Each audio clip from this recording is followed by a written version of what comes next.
Ross Ulbricht is serving a double life sentence without parole for all nonviolent charges for creating a website. Please help free this peaceful man. Go to freeross.org and sign and share the petition. So it's little wonder that smart shoppers everywhere take time out to pause and refresh. And where else but in the fountain where they serve ice-cold Coca-Cola?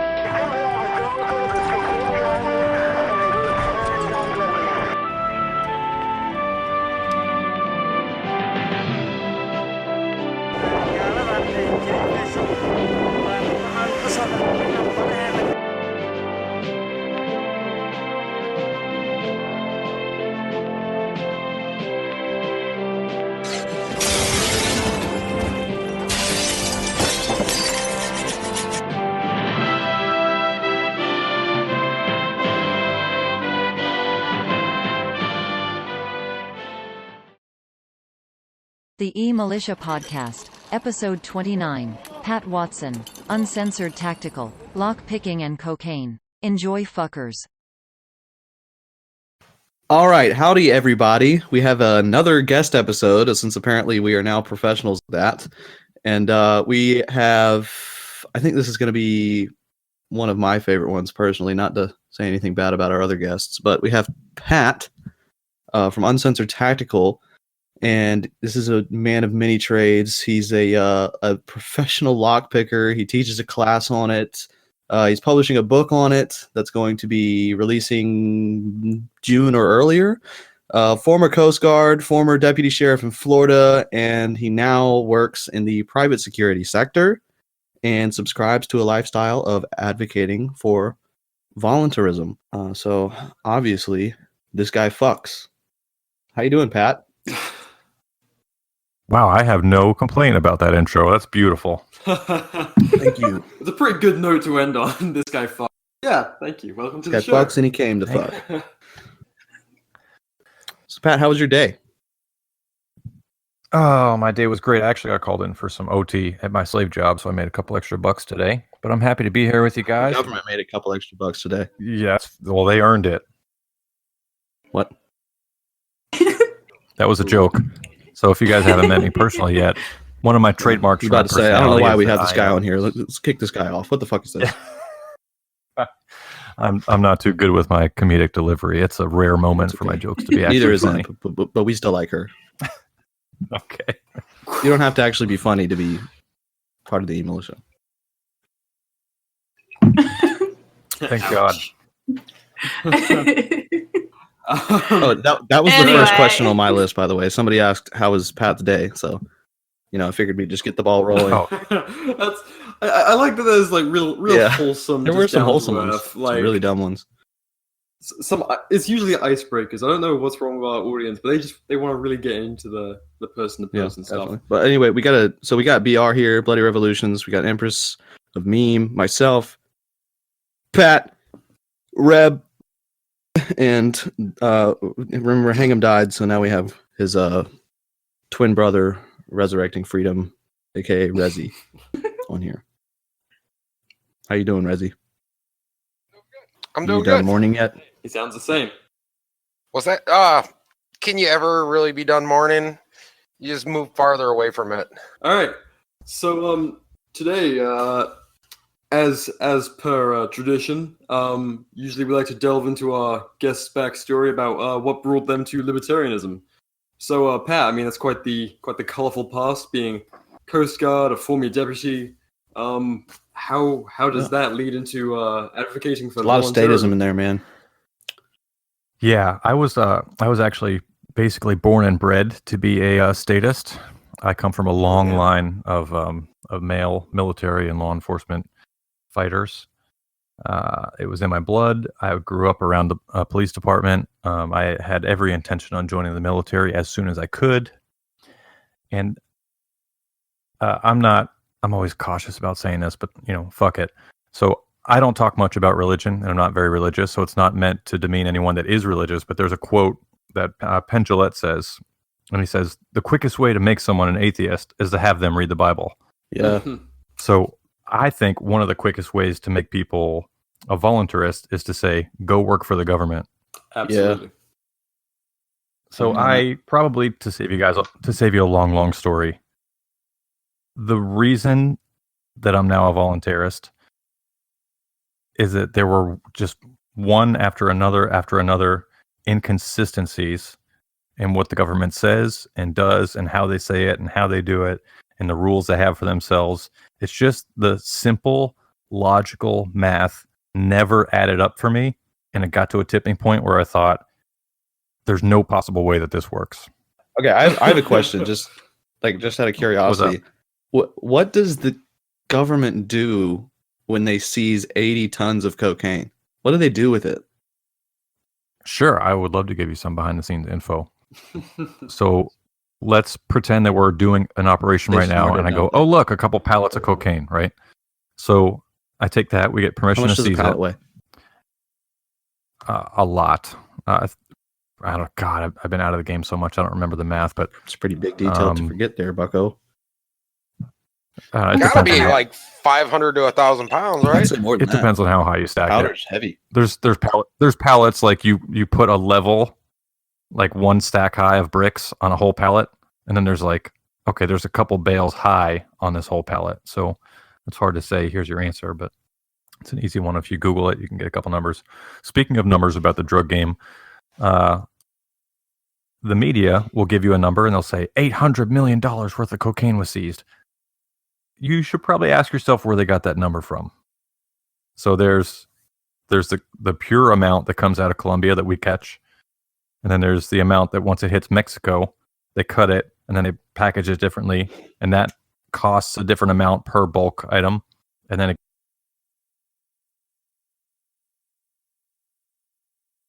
gets it into the U.S.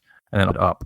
So just the media lying to you some more. Happy well, like anything else, if you buy in a higher quantity, you get a better price.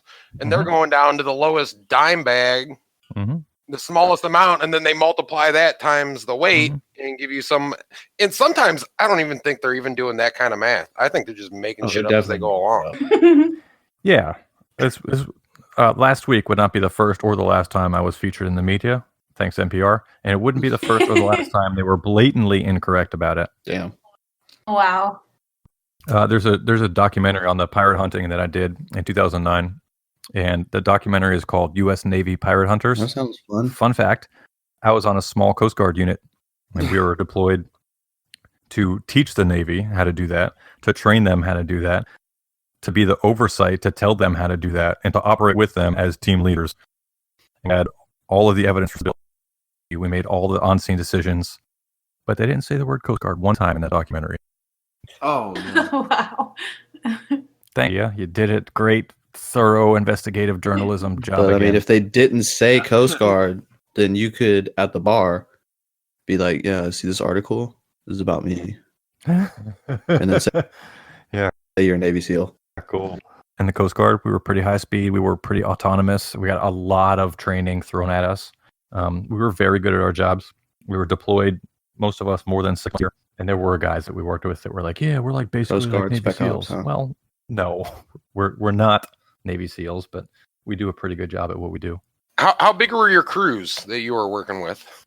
When I did drug interdiction and piracy for the Coast Guard, we were on a team that was anywhere from 6 to 12 people. And we took over what we called, we took over operational control of the operations once it turned into a drug operation. Usually, just for the drug stuff specifically, the Navy is, on paper, the Navy is in charge of searching for drugs. They're first finding a target and identifying it. And then the Coast Guard takes over control and becomes in charge of the enforcement of that action. So without getting in the weeds, I can just tell you that on paper sounds great, but the Coast Guard we go out there and we run everything. So how long does it take a team of 6 to 12 people to go through 80 tons of cocaine? To go through, like, use? Depends how crazy your weekend is. I can tell you that if we're searching big ships, we don't. Let's see, you'd start with at least one person that's not on the boarding because they would stay on the Navy ship while the rest of us went over and did the operation. So we already lose one member when the operation starts, one or two. The guy that doesn't want to do it. Yeah, or the boss. Lazy bastard. Right. So we would go board a boat and we would be on these vessels. If it's a small vessel or a large vessel, maybe a minimum of 6 to 8 hours for an operation that doesn't really turn anything out. As soon as we find drugs, it turns into a 24-hour plus operation. Or if it's a larger boat, it takes a longer time to search. Then we could be on board for 48 hours or 72 or longer. So there were many days I went, without food, without sleep, for the duration of the operation. So that was exciting. It was a great experience that I got. It helped me a lot in life. What happens if you're floating out there searching a boat and a storm comes through? Tough. You just keep floating and searching, like you don't. Yeah. Really, We don't press timeout. No timeout button. Okay. Oh wow. And that's why you don't like the water Have you ever done a rain dance? Oh yeah. Just like see if maybe the natives have something, I'm actually 1/82nd Cherokee. Oh wait, no, that was someone else. Warren. I'm thinking of. That was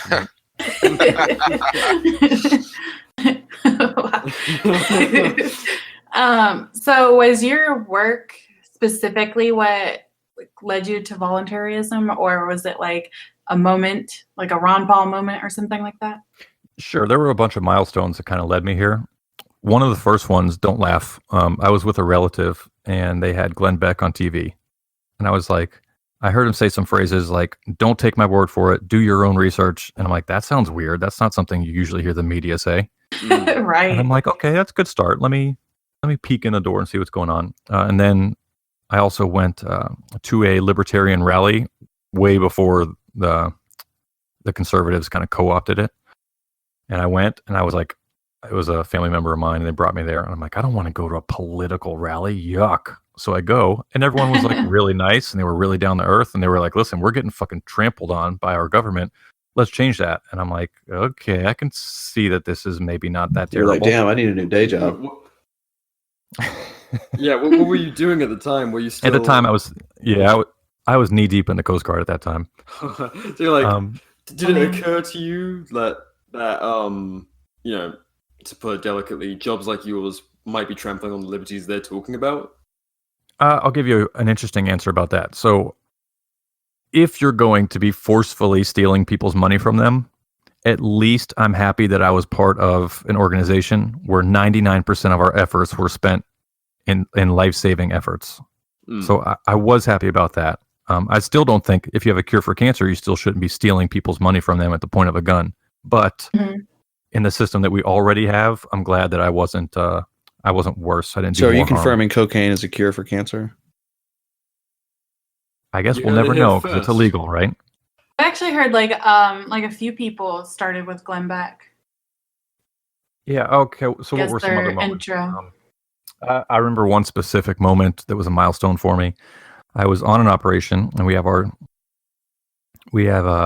was some sort of memo that went across the board to a foreign country. And we did all the secret handshake stuff. We went in the secret intel part of the ship, and we called the helicopters, and we were able to call up assets from other countries, and we were able to organize. And the Coast Guard, for not being a statist, the Coast Guard is really, really cool gig, and you get a lot of responsibility and a lot of autonomy to make decisions at a very low rank. That was really, really cool and unique to see. I'd like to talk about that more, maybe on some of my future podcasts. Yeah, we'll see how this one goes. So,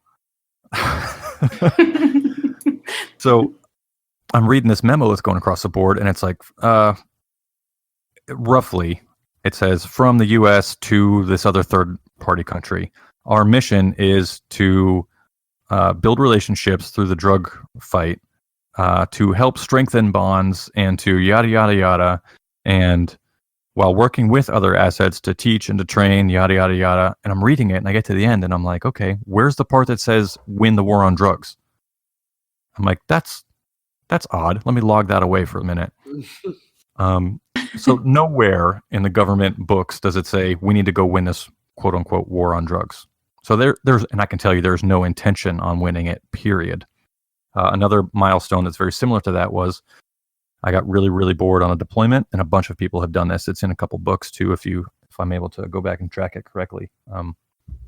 A bunch of people will do it if they get real bored on deployment. And it's kind of a joke within our community that the cost of having one Navy ship cutting circles out in the ocean and filling it with fuel and paying the salaries and the bonuses and the healthcare for everyone on board for the duration of your deployment versus the amount of drugs that you seize, it would save the United States government money if they just bought all of the cocaine that left Colombia and we just sunk it in the ocean.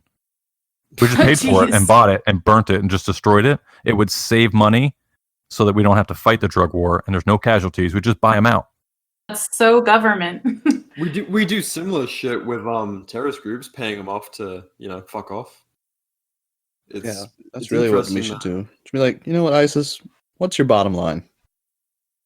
You want money? What's it going to take to buy this whole operation? Yeah. Walk in with a checkbook. Do you take traveler's checks? Is Pat short for Patricia? Yes. Next question. That explains a lot. Where were we?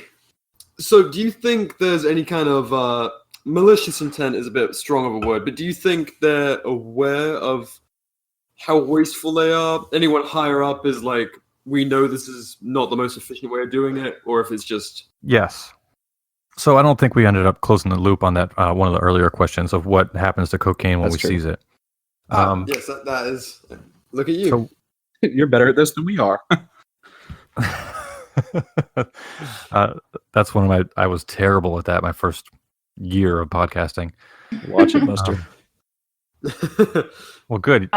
If your podcast is young and you're new and you're just starting out and it sucks, that is a great sign that you are perfectly in line for a successful podcasting career. Totally unrelated. Going to Hollywood, mama. Yeah, fucking right. The first step to being really good at something is sucking at it. Well, I didn't think our podcast sucked. So either way I take this, it means you think we're doomed. It means you either think we suck now or that we're doomed to fail.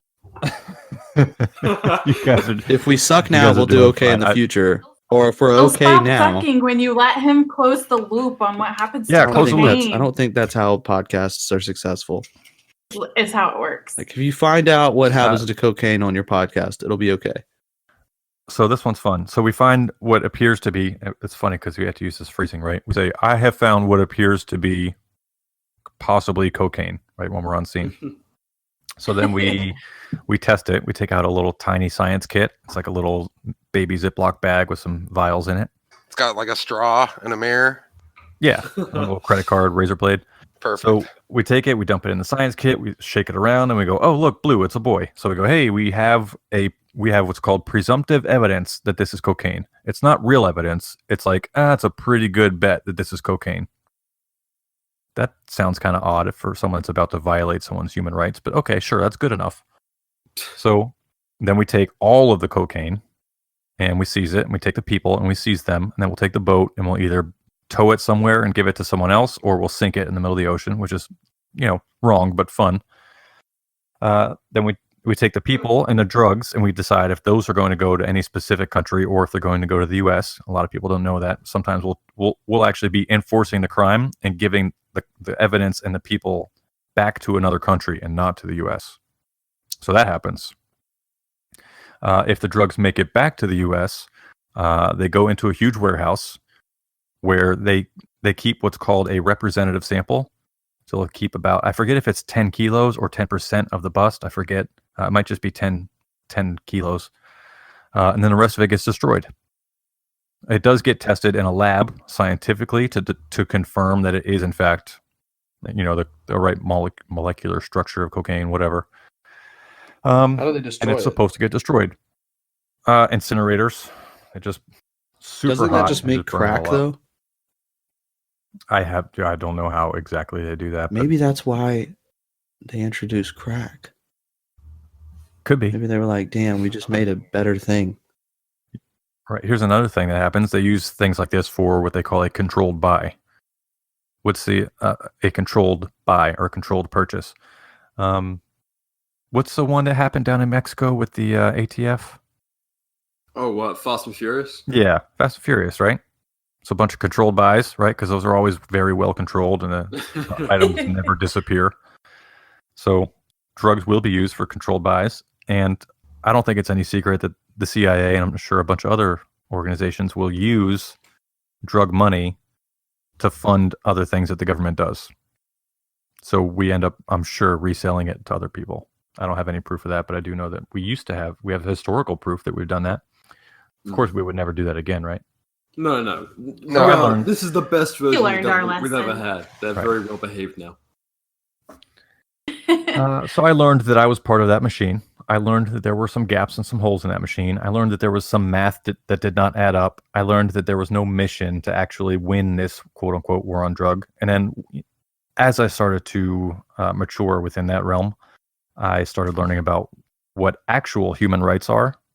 So whether it's a good drug, a bad drug, or indifferent, it's no one's fucking business what you do with it, as long as it's consensual activity between adults. So when you were talking about the Libertarian rally, it sounded like you were really just not into politics at all. Is that true? Correct. And I was for a little while once I started getting into it. But at that time, no, I was not. But after you started to shift to Libertarian, after you talked to Glenn Beck. I like your timeline. So like back around like 78, you were still in the Coast Guard when you talked to Glenn Beck, and then you became a cop. Right. So I did 6 years active duty with the Coast Guard. I separated completely for about a year-ish. Separated? I actually had I left the military, so I signed away my service. I was all done for about a year-ish. And I actually had a hard time getting hired as a cop, even though I had a stellar resume and zero criminal history. I was like a really good hire. And look at all these drugs I found, dude. 80 tons. Tons of experience, great resume, and just kept getting turned down left and right. That IQ was too high, man. Who fucking knows? So that was a mess too. I used to talk quite a bit about the hiring process. I can do some more of that too. So I was like, all right, let me get some beer money in my pocket. Let me go back for a couple weekends a year just to get some money going. And right when I got back into the Coast Guard Reserves, I also got hired finally at an agency in Florida. Wow, you were double teaming the taxpayer, bro. Yeah, and taxpayer got screwed on that one. So that's nice too. Even when I wasn't at work, I was getting paid double. So when the Coast Guard had me, the sheriff's office still had to pay me, which was, that's a ripoff. Spit roasting the taxpayer. Mm-hmm. So I was in the reserves. I was also a street cop, and just as I was getting my feet wet and kind of getting good at the job of being a patrol cop, the Coast Guard said, "Hey, pack your shit. We're going to Guantanamo Bay for a year, starting next year." Oh. And I was like, "Fuck!" So it's already taken time out of my actual day job to go do reserve stuff on the weekend, and it's already hurting me. It's already messing up my sleep schedule. It's already messing up my partners. My partners lose someone every weekend at work when I was gone, and they get nothing out of that. Like there's no, hey, let's have someone else fill his spot. They just get screwed because I'm gone. So that was hurting the squad. And it hurts me because I don't get as much experience as they get. So my first year, I only got about 70% of the experience as everyone else on my squad. So my feet were dragging, so to speak. I was always playing catch up. Anyways, went to Guantanamo Bay for a year. Hated it. I didn't see any detainees. I didn't deal with them. I just did basic security operations, just to kind of perimeter stuff. And before that deployment started, I was 100% an anarchist. Damn. I was waiting for my contract to end. So I was way checked out. Like I went over there and I worked out 7 days a week and I just did the bare minimum that my job required. And I started this website, I think, while I was over there. Oh. And then you came back. And then when I got back, I was put on a medical hold, is what we call it. So I was supposed to leave the military and go back to my day job. They said, "Please let us keep you." I said, "Yeah, I got a bunch of injuries because of you guys. Let me get some of those fixed." I'm like, "I don't really like being here, but if you're going to fix me, fine, I'll stick around." Mm-hmm. So I had, everyone was crying crocodile tears. "We care about you. Let us fix you." I went probably my first 7 months as a medical administrative hold without seeing a single doctor about my migraines. Oh, of course. And I'll just save you that sob story. It was just an absolute total nightmare. And there's thousands and thousands of people out there that have suffered like me and worse than me. Is that the just get VA? treated like garbage. No, that was through active duty medical care. Oh, they did not give a fuck. It was like a nightmare. No one's got your back. No one cares for you. There's no consequences. The clinic was an absolute black and white failure. I believe it was so bad it was probably a criminal negligent failure. Like they did so bad at their job that they caused more harm. But who do you complain to? When I did complain, I got put on the chopping block. So I got ushered into a room with a bunch of people with a bunch of brass on their collar, and they were like, "You need to stop sending these emails." I'm like, "Whoa, you specifically told me to send everyone emails to keep them updated." And they're like, "Yeah, but you sound upset in your emails." I'm like, "How else do you want me to explain that I haven't seen a fucking doctor yet? How else do you want me to explain that I showed up for an appointment and they never finalized the appointment in their calendar? They fucked up. What am I supposed to say?" And they're like, "Well, you need to cut your hair." I'm like, "Okay." Of course. Hey, got me. Thanks, guys. So who's here on my side to help me? Nobody. A lot of people suffer like that. A lot of my friends are still at that specific unit, still suffering. And yet newbies and people who are wanting to join up will profess their need for a brotherhood. Mm-hmm. And of course, when you need it, that's where is not it real. to be seen? Yeah. Oh, and they love selling the lifelong healthcare too. Mm. They still put that. Oh, well, for the rest of your life, you'll always have you get benefits. Top-grade medical care.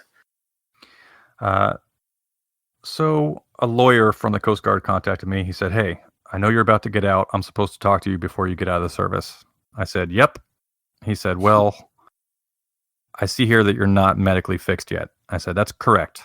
He said, "Well, let me help you." I said, "Sir, you wouldn't be the first person to tell me you're going to help me and to completely fail and waste my life." I'm like, "I'd like to go finish." I said, "I'd like to get out of the military and go back to living my normal life." And he said, "Well, I can't blame you." I'm like, "If you give a shit, just call me the day I get out. I'll tell you everything you want to know."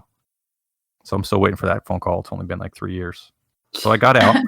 I signed away my military service. I signed away my medical rights.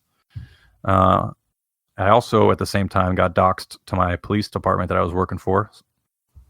And they didn't do like an internal affairs investigation. It was just a complaint that someone had that, how dare you teach the public how to break out of handcuffs. So they now have my name and my number. So the agency knew specifically what I was doing. And I knew that people were people. I knew that people only read headlines. I know that cops believe that they walk on holy water. So I knew at that moment, when the internal affairs people called me, when I hadn't gone back to being a police officer yet, I knew when they called me that my life was different and that if I wanted back up on the streets, it was going to be in large part at jeopardy. So I said, well, I'm a anti-statist anyways. I'm a voluntarist. So now is probably a better time than any. So I knew that my heart wasn't in it. I knew I wasn't going to be in that job for long. And I said, well, fuck it. I'll just move on. So I moved on. Good for you. Yeah. So how are the headaches? I still get terrible migraines about once or twice a month.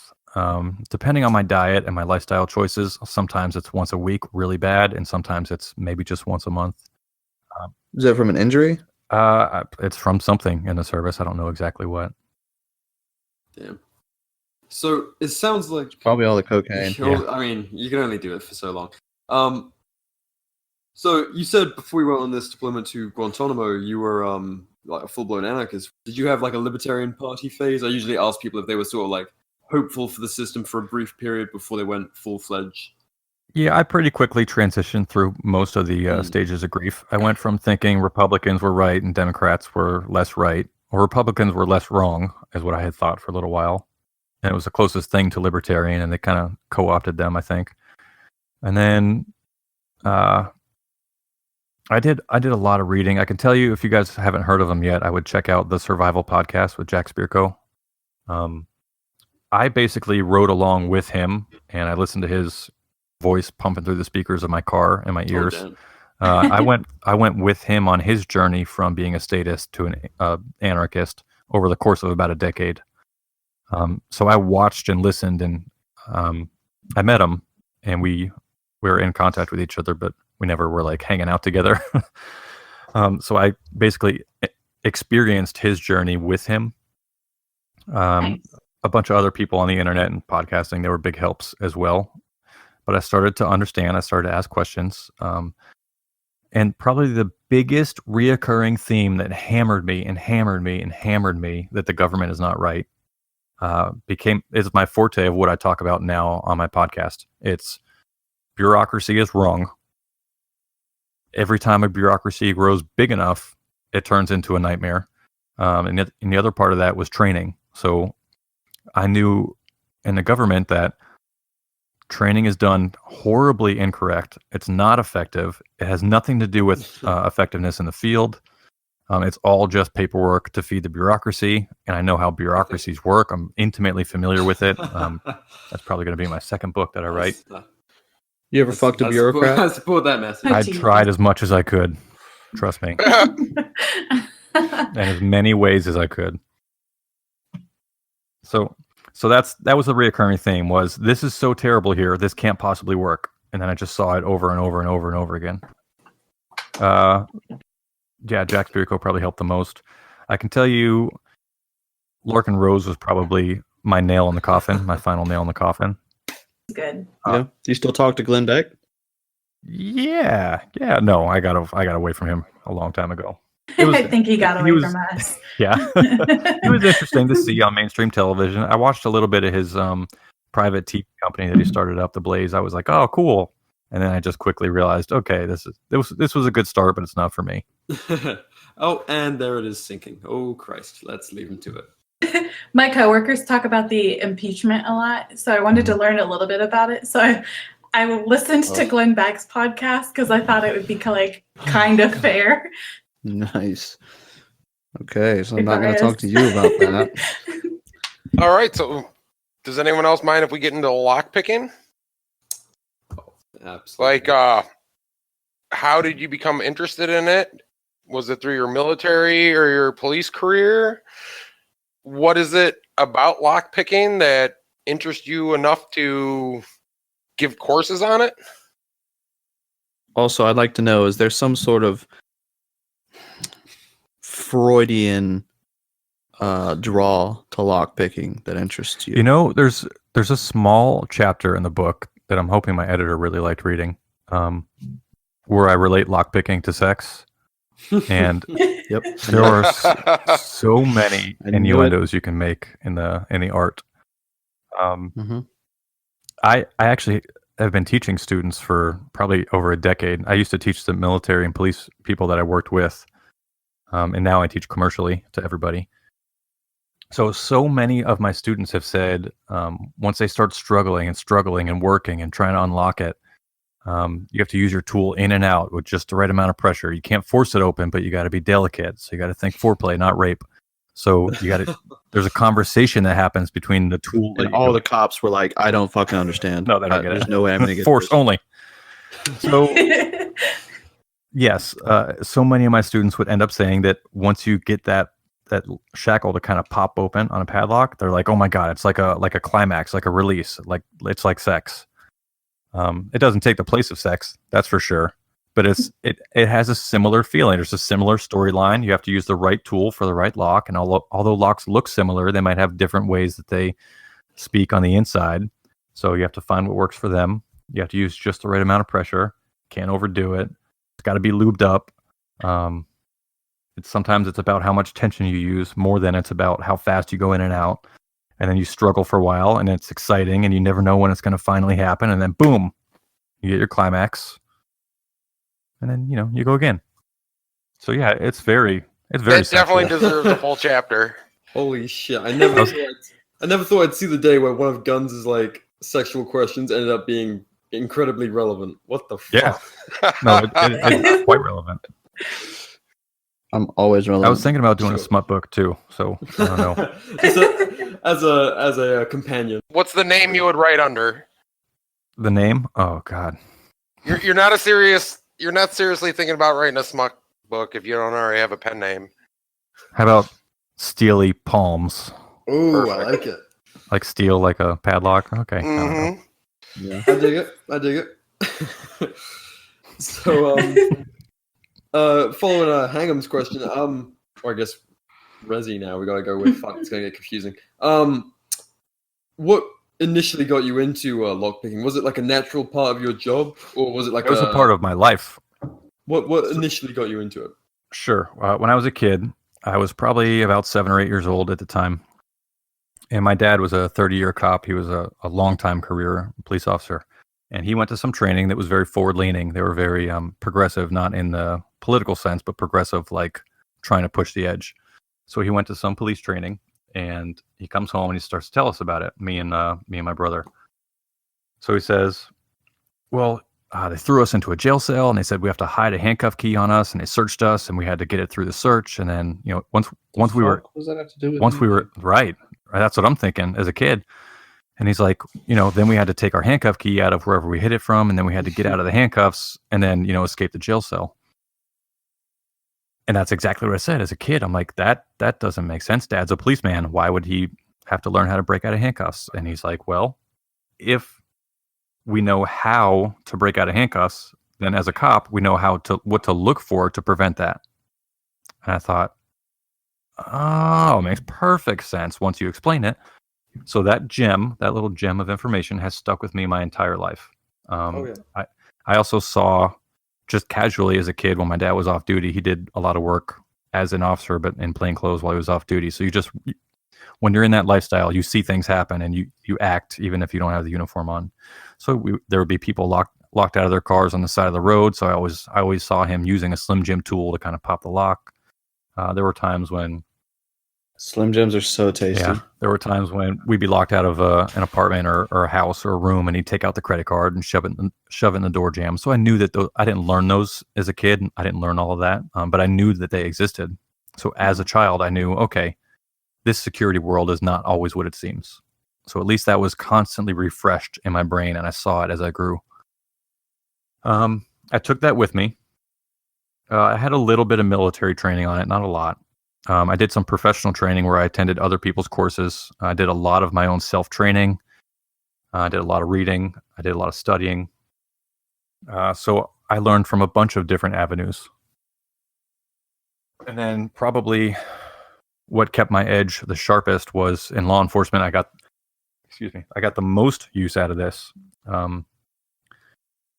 When you're in a public service job, regardless of your politics, if you're in police or fire or EMS, you are going through obstacles every single day of your life. You're going through locked obstacles. You're going through doors, you're going through gates, you're going through fences, and it's a really unique experience. Often, those things are locked, but you have either the moral and or the legal right to get into these spaces that are locked. And it was surprising to me that people that do this for a living have no clue how to get through these locked obstacles. The exception being fire, probably. Firefighters probably have the best grasp on, fuck this lock, I'm getting through. But they do it differently. They use a lot of brute force. But it's within a specific framing of, we're there to save a life. We don't care if we damage this property. We need to be efficient. So they violate the NAP. It's easier to train someone to smash than it is to be precision. Probably that too, yeah. Probably takes a lot less time to... Yeah, you can train a whole fire department how to smash in a day. Yeah.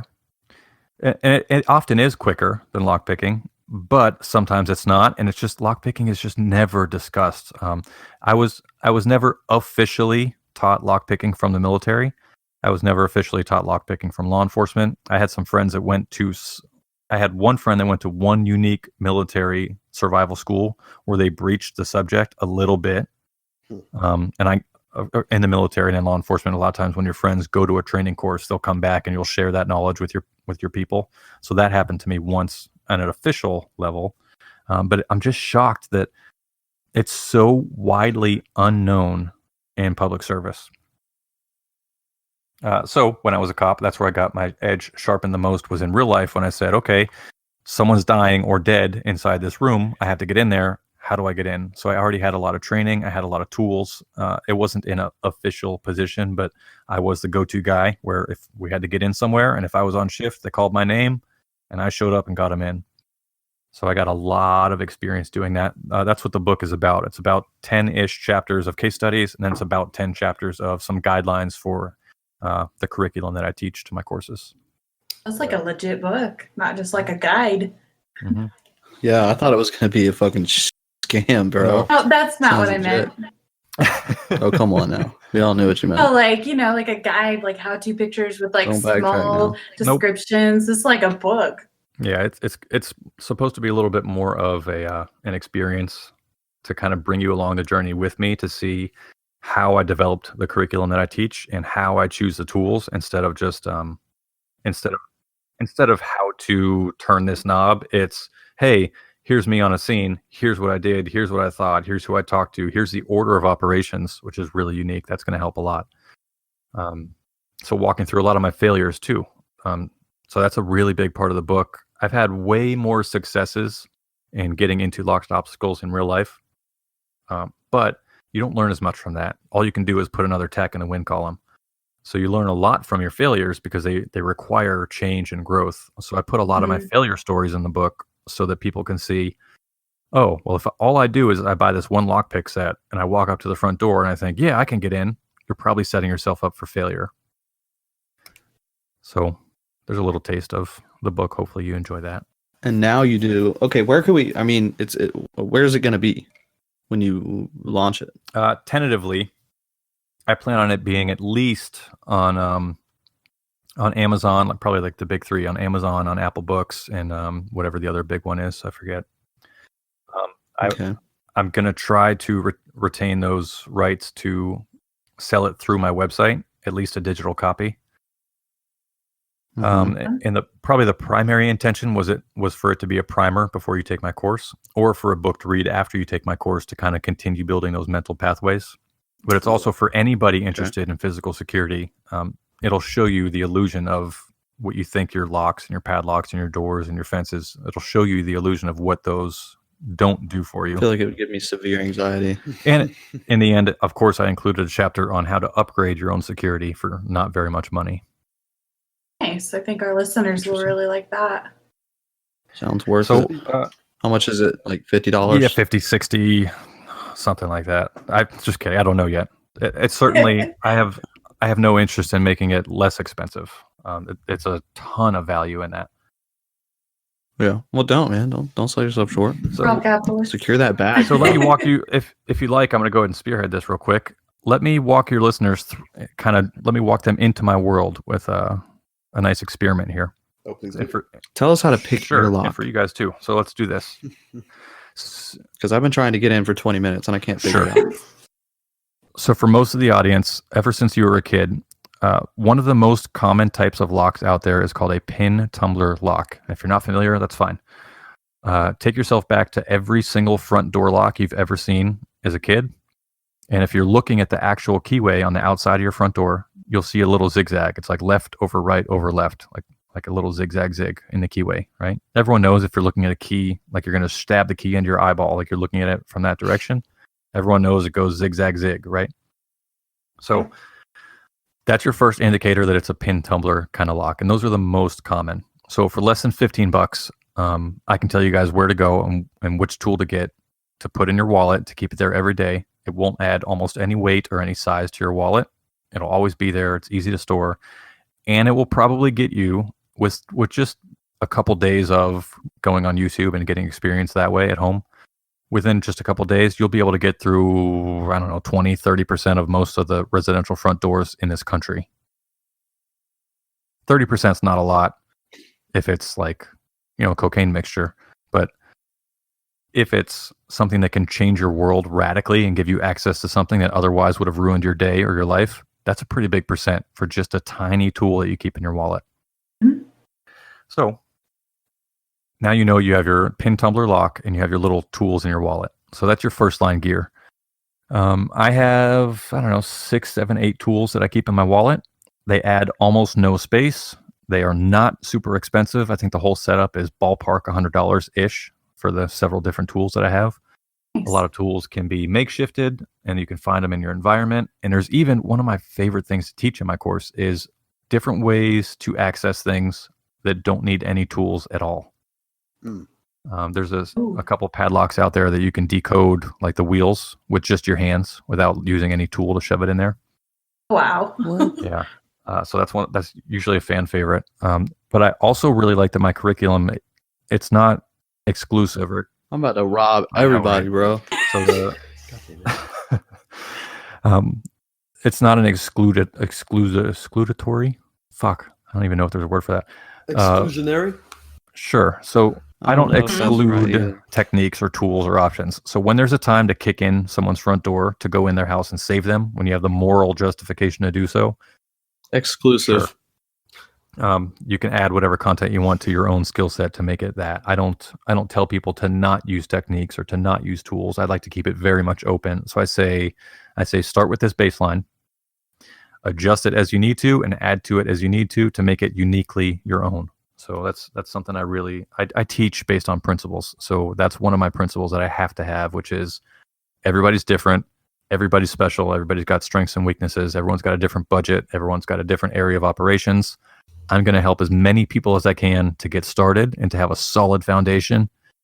And then however you decide to use this skill set, as long as it's moral, I support that. You share a pretty decent amount of this stuff on your Instagram too, right? Like pictures and things like that? Yes.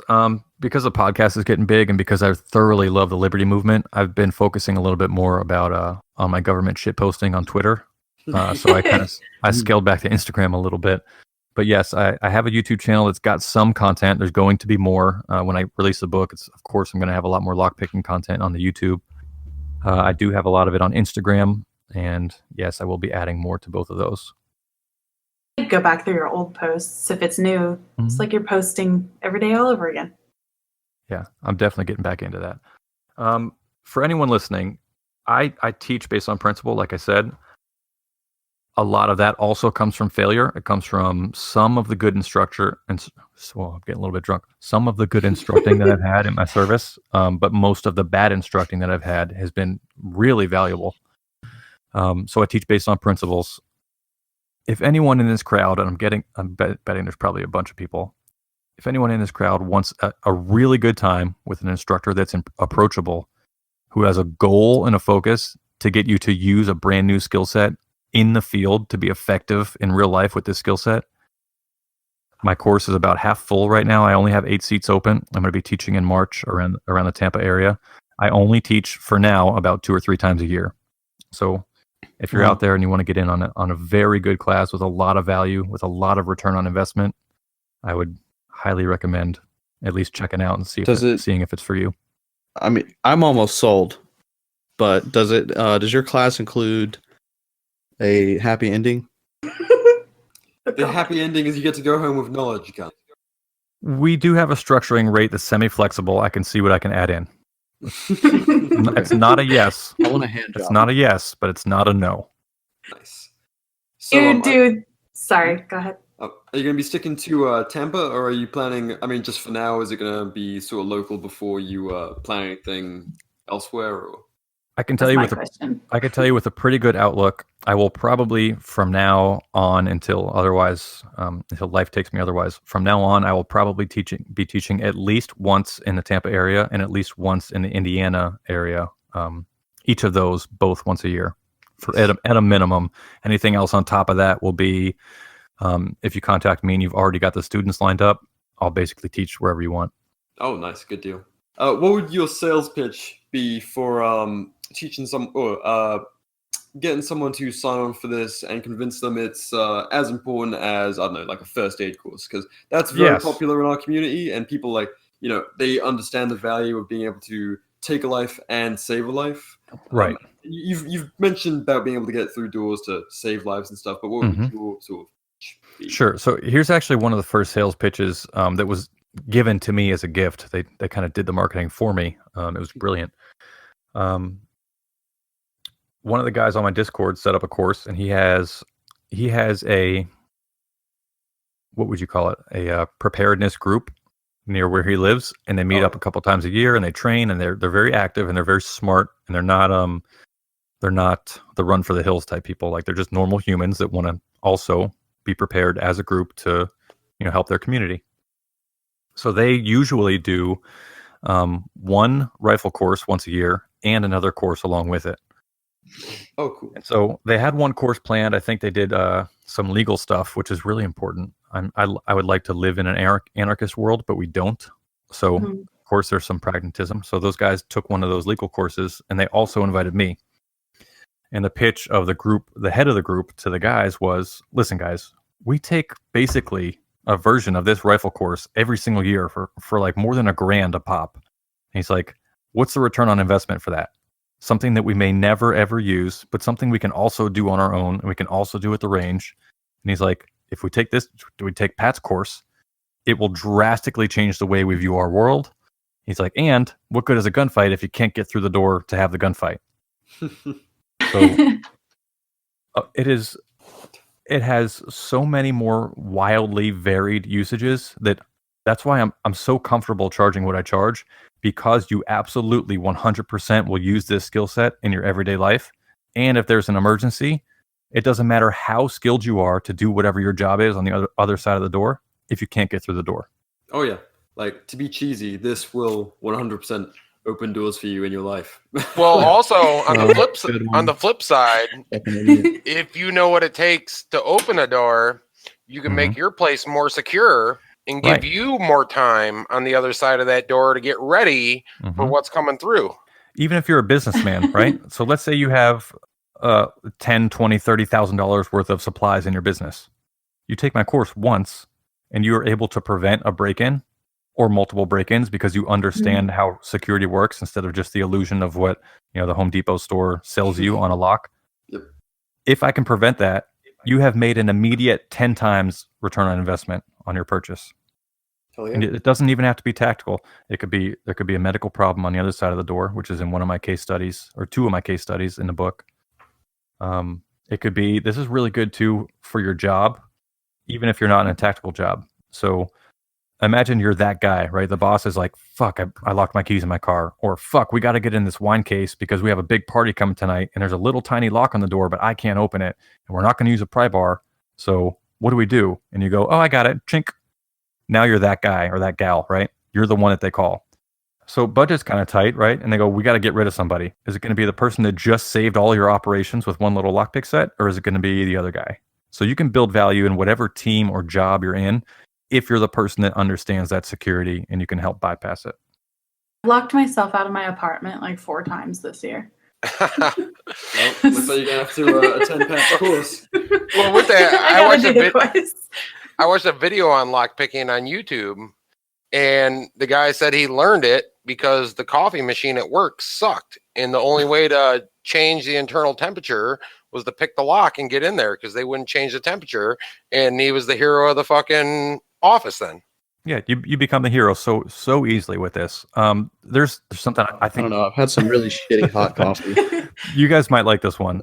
So the guy that doxed me to my police agency, you broke into his house.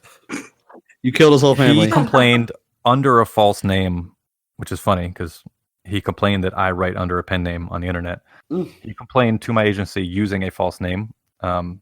And I didn't care to look up the report. I didn't work there anymore. I don't care. So I'm pretty sure it's the guy whose course I attended. And he's a former police officer and he teaches only law enforcement, right? Teaches them lockpicking. Favorite. So I'm in the course while I was still a cop. I was still active. I'm in his course. And it's a private company that does the training, but he only teaches 2 law enforcement departments. So during the course, he has a block on legal stuff. And he's like, Supreme Court says this, local law says this. Great, wham, bam, have a good day. And then he transitions and he's like, towards the end of the course, he's like, hey, now that you know all these super secret lockpick things, which a 14-year-old on the internet could teach you, he says, it's so funny at work. So take these skill sets and, go nuts with them and, break into your friends' lockers and, play some pranks on everybody. It's great. You'll love it. And just send us a picture when you do it too. We love that stuff here. And I'm thinking, wait a second, that morally is wrong, but also legally that could be a problem. So in this guy's email to the sheriff's office, he said, how can you have someone with such a low moral standard working for you? And I'm thinking, wait a second. You're the one that wanted cops to wrongfully break into either other cops' belongings or other people's belongings for a fucking laugh. Okay, let's play this one out. Let's say you're a cop and you break into your buddy's private automobile in the parking lot because, hey, it'll be funny. And then you find a fucking bale of cocaine. Well, then what? You're a cop. You're on duty. You wrongfully broke into someone's vehicle, so you committed a crime, and you found evidence of a crime, which now cannot be used in court because it's fruits of the forbidden tree. So now a person that's actually, quote unquote, a bad guy, you can't even prosecute because you did something wrong to begin. So I thought you guys would like that there's people out there that teach law enforcement only courses that, complain about my moral compass while they openly tell people to break the law and violate people's privacy. I think there's a certain level of disconnect that occurs. And was this guy like a proper veteran of the force, like 20 years or something? Yeah. I mean, just my assumption is after a while, people go in young and hopeful with these lofty ideas, and then they just kind of get lost because it's like firearm safety.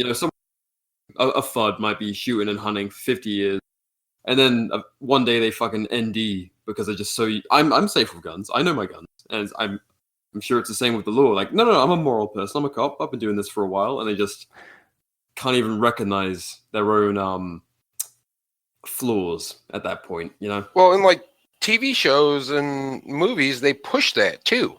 Mm-hmm. Well, they always show the cop breaking the law, but with a good outcome because he had this gut feeling. So eventually people just start to believe that because that's all they push. Mm-hmm. Thanks, media. Thanks, media. Dressing up everything. I can tell I'm getting drunk. I feel like I've been screaming at the microphone. Sorry, everybody. That was all very good. I get excited. We're all silent listening. That means you're doing a good job. Yeah. My head's hurting because I'm learning. So anyone else have anything on? Oh, no. I got some more stuff. Let's do some more learning. So check this out. Yeah. I think we're good. Okay. Well, have a good night. No question. Thanks for coming on. All right. So I've got a digital keypad here in front of me. Let me I'll actually send you a picture here. Discord. Very cool. You like that? Okay. Oh yeah. So there are 3 digits that are clearly worn out in that photo. Can you guys see that? Yep. 3, 4, 5. All right.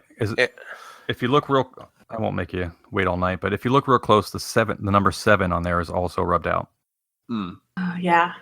So 3, 4, 5, and 7 are all rubbed out, and then there's an enter key. So for the folks that are listening on audio, it's just a regular, like you walk up to a door in a facility, and it's just got a little rubber keypad with 1 through 9 and a 0, and then an enter button. My aunt has a door lock like that. So let's say that the 3, the 4, the 5, and the 7 are all completely rubbed out, right? There's no paint on it at all. Like that those 4 buttons are definitely pushed every single day. Okay. Now your life depends on it, or your paycheck depends on it, or you might lose your job if you don't show up to a certain place on time, depends on it, right? And you need to get through this door. I walk people through a order of operations on how to do a target assessment, on maybe what you should try first, what you should try second, how to figure this out. So one of the most beautiful things that I like to provide people is a timeline. So I like to say, how many possible entries are there, and how long could it possibly take you to get through this obstacle? That will radically change the way you view your world, and especially how you apply this skill set that no one else teaches. So if we know that it's a 4-digit code, because most push-button locks or push-button keypads, most of them are 4 digits. Not all of them, but if we can start with 4. So if we know it's a 4-digit code, and if we know which 4 digits are being used, show of hands, who here knows how to do that math to find out how many possible entry attempts that will take you to guess the right code? 4 times 4 times 4 times 4, right? Wait, no, 9. Is it 9? No, I don't know. That's a good start. It's a good start. See? I was going to attempt it, so I'm glad you did. I want to say not because I remember the math, but because I remember doing this equation. It's around like 1,000 or something for 4 digits. And see, all good guesses, right? I thought it was 16, so I'm way off. You guys you're all real close, and I'll actually explain it. I'll explain it so that you can use this formula to guess on any lock that you're on, right? 10,000. Close. Wrong, but close. So if I had a piece of paper and a pencil and I was looking at that, it would be 24 or less entries that I would have to input to guess the right code. Oh, wow. If the rules are correct, meaning it's a 4-digit code and those are the 4 buttons that are used. Mm. Okay, and here's how we lay that out. So because it's 4 entries on the pad, there's going to be 4 empty spaces in our math equation. So I'll do 4 dashes. 1, 2, 3, 4. And it's going to be the first one times the second one times the third one times the fourth one. All right. Our first entry could be any one of those 4 digits, right? The 3, the 4, the 5, or the 7 that are rubbed out on the pad. So the first thing we're going to fill in our blank space here is number 4. So our first entry could be any of those 4. Now, once we press it, since numbers are not repeating, since we know all 4 of those buttons are used. Oh, I thought you were talking about all 10 options. No, not how many possible 4-digit codes there are. You were right. There's 10,000 for every single possible entry that you could program into that box. He's going by the fact that 3 of the numbers, maybe 4 of the numbers are smudged, and you if can all 4 obviously are smudged, tell those are the ones that are used for the code. Right. Well, I can definitely answer this. I just need a calculator. He's telling you the math right now. Continue. You probably don't need a calculator. It's not that big of a number for a statist. For the rest of us, free-thinking individuals, the first entry in our equation we already figured out is 4 because you can press any of the 4 buttons. We start with that. Now we cross that off the list. Now, the next button that we're going to press could be any of the other 3. So we're going to put down the number 3. So here's the other beautiful thing is the chances of it being that last possible option are what? Well, 1 in 24. So if you're worried about your timeline, for all the stuff that I do on code breaking and for figuring out pin digits, it's always sooner than that last option. So if you work the math out and you're like, okay, well, there's 1,000 possible entries for a 3-digit code, I know it's going to be less than 15 minutes to get in. It's probably not going to be the very last digit. So if it's anything other than that, it's less than that. So that's the math for a 4-digit keypad. When 4 digits are rubbed out and you know that they're used, and it's only a 4-digit code. So that's 24 options. Now imagine someone going, okay, I'm locked in. This is a case study that's in my book. I'm locked in this a park, right? I drove into this park through the driving gate. I parked. I walked around. Oh no, they locked the park, but I'm still stuck in here. Let's say you want to leave, and there's a little keypad by the gate for employees to use, but you're not an employee, and it's locked. So if these rules apply, there's all those numbers, and you can do the math. Imagine someone that looks at that key box and goes, oh, there could be thousands of possible entries. I'm just going to sit here and die. Well, if you take my course and you start learning some of that really easy math in plain English, because I'm not great at math, if you start learning that math, now you can have a pretty educated guess of saying, well, there's 24 possible entries. I got 8 hours until they're back at this park to unlock it. Oh, yeah, pretty good chance we're getting out, right? So that's one of the most beautiful gifts I like to give people is understanding when you're not fucked. That is an invaluable lesson. I'd have never known how to figure that out. Here's my question. Do you consider the number 7 is being pushed? Or is that rubbed off because someone always puts their finger on number 7 when they're hitting the number 4? So here's a pro tip for you. The number that's rubbed off the most is actually the number 4. You can see there's a chunk out of it, right? Yep. So the number that you touch first will have the most grease and oil on your fingers. So that's usually the one that's the most rubbed off. And the one that's the least rubbed off, obviously, is probably the one that's pressed last. So that can also 4, 5, 3, 7. Oh, yeah. It's actually, I'll see if the audience can get this one. This is also a lesson that's talked about in the book. This is what you call a common access code. And there's 2 types of those. One that, it fits a couple categories. One is for common access codes, there's ones that make a particular pattern on the keypad, like 1379. That's the 4 corners. There's also a common access. There's also a common access code that is a number that has a pattern on it, like 1357. So on the keypad, it doesn't really make a beautiful picture, but you know it's the odd numbers counting up 1357. So those are common access codes. This one is actually what you call an SEC, socially engineered code. So this is a code that means something in the facility that it's posted on. Do you guys want to guess what this code means? an address 43 or a and building If I tell number? If I tell you that this is located on it's not. It's just a keypad. It's sitting here in my hand. But if it were posted on, say, a fire department firehouse, why would they choose that Ladder code? 45. Why would they choose? Possible, yeah, good thinking. But that specific code 4357. What is important about that one? The number of people that died in 9/11. Good guess. No clue. No. I think it was less than that, but I don't know. Let me give you a hint and see who gets it Fire? first. Very good guess. The Does it temperature spell of fire. fire? The temperature It of doesn't Very have. good guess. It doesn't have the letters underneath.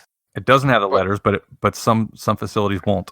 So What's the If there were temperature? letters- Like, is it the shitty book about burning, or the shitty book about burning books? Fahrenheit 457. Is that that's it? not it. It spells something. Sure. All right, he's gonna tell us. Fire. Oh, it's 451 anyway. So there's common codes like 911 or 191, 0911. Those are pretty common on public service buildings, or for emergency exits or entrances. This one's also pretty common. 4357. If you have the letters below it, it actually spells out HELP, help.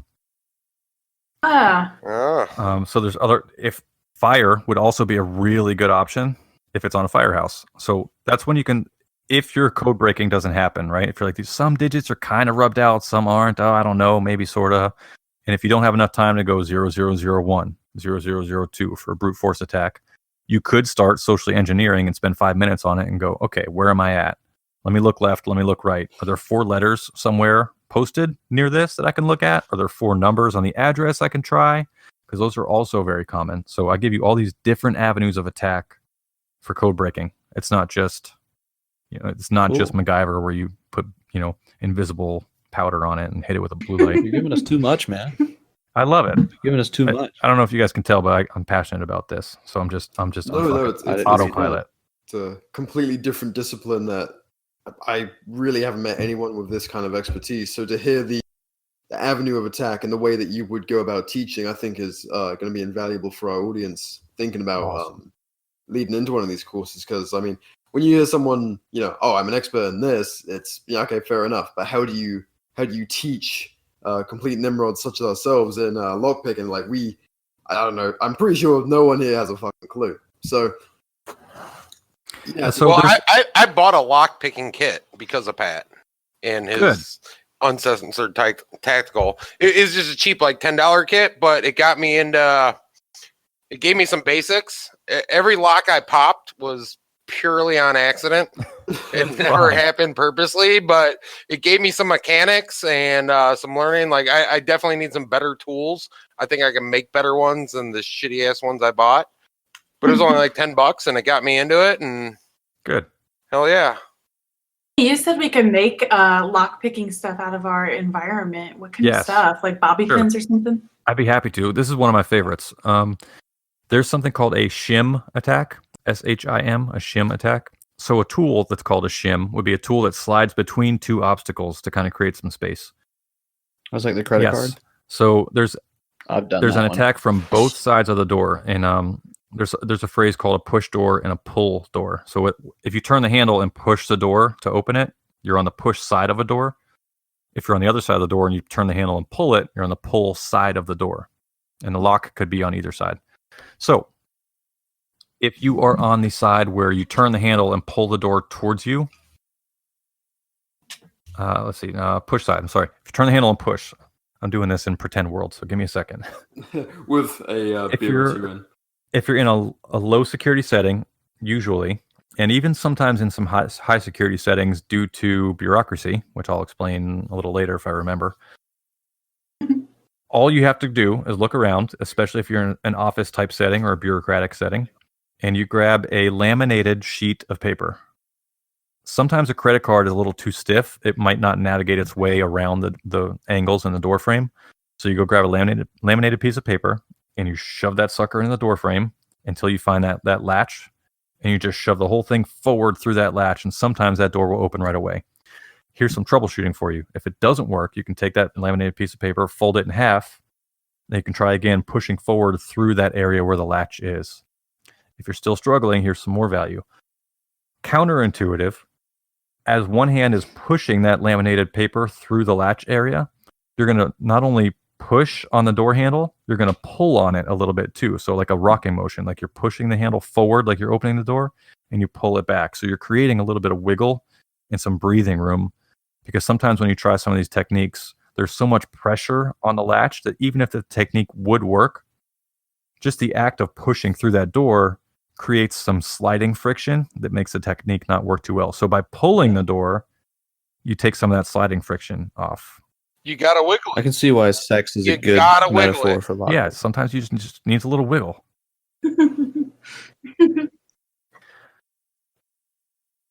From your environment, there's some good stuff with bobby pins and hair berets, like snap clips that you put in your hair.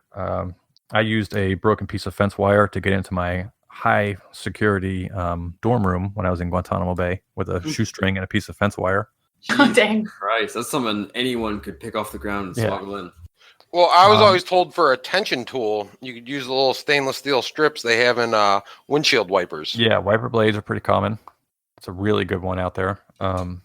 Anyone can find these things, but only if you take Pat's class can you do these things. Yeah, only no other way.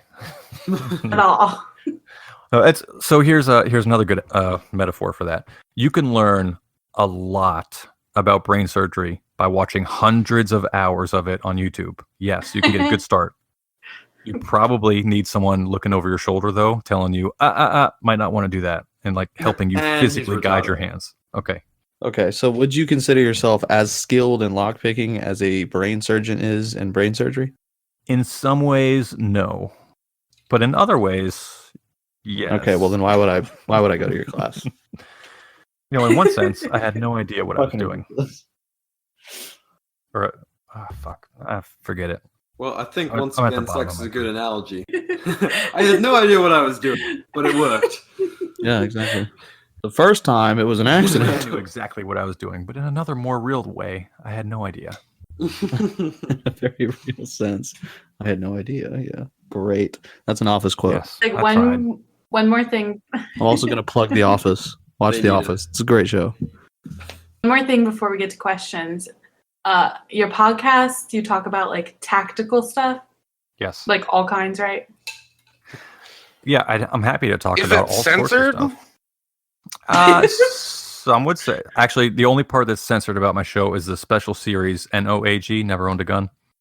That's for new gun owners, so it's like safe for work content or safe for the family. So I don't swear on those shows, but everything else is uncensored. I don't go above and beyond and make up swear words just for fun to repeat them nonstop. But I like the ability to be able to use the language that I want to tell people the things I want. So I don't like that sterile bureaucratic environment where someone's standing in front of you in a lecture room and they're trying to make, safe, appropriate jokes. Fuck that. Look, if you want to learn how to lockpick and you're struggling and you're just mashing that tension wrench down and everything's binding up inside the keyway, if I can tell you, listen, motherfucker, think foreplay, not rape, that will stick with you. Oh, yeah. If, on the other hand, I say, well, the percentage of poundage due to the device, no one cares. So I want to bring people value. So I wouldn't say it's uncensored because I swear a lot. It's uncensored because if I want to swear a lot, no one's going to stop me so that I can give you as much value as I want. Sorry. Got excited. What kind of topics can people find if they listen to your podcast? So that's good. So the biggest ones on there are probably the lockpicking, and I talk a little bit about leadership and a lot about the bureaucracy and kind of the faults in it and how to navigate it sometimes. There's some gems in there for shooting. One of my favorite episodes I've done is the 8 fundamental myths of shooting. We talk a little bit about... What's your favorite myth of shooting? Can't hit what you can't see, so you got to line up your sights and look through them. Is that a myth? Yeah, so people say you have to line up your sights, otherwise you can't hit what you can't see. Okay, well, if I close my eyes and take my gun out and start shooting towards you, if you believe that, you shouldn't be afraid at all. That makes sense. So that's a myth. It's because it comes from the 8 fundamentals of shooting. That's what people teach people. That's what instructors will teach their students on day 1. You have to have the perfect grip, and you have to have the right breath control and the right trigger pull.